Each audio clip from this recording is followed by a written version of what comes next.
আমার জন্য আল্লাহর দ্বীন বাস্তবায়নের ক্ষেত্রে আমি ব্যবহার করতে পেরেছি।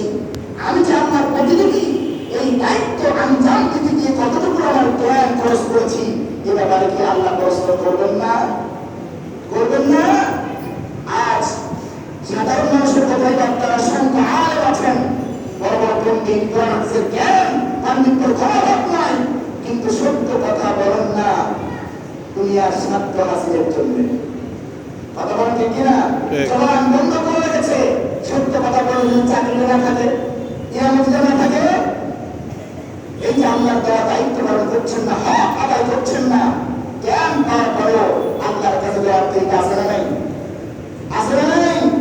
আল্লাহ আমাদের সবাইকে হেফাজত করুন বলে আমি আর বলে আমি দেখেন এবার আপনি কেমনে কত হিম্মতের সাথে নিশ্চিত মৃত্যু ছেড়েও আল্লাহ তাওহীদের বয়ান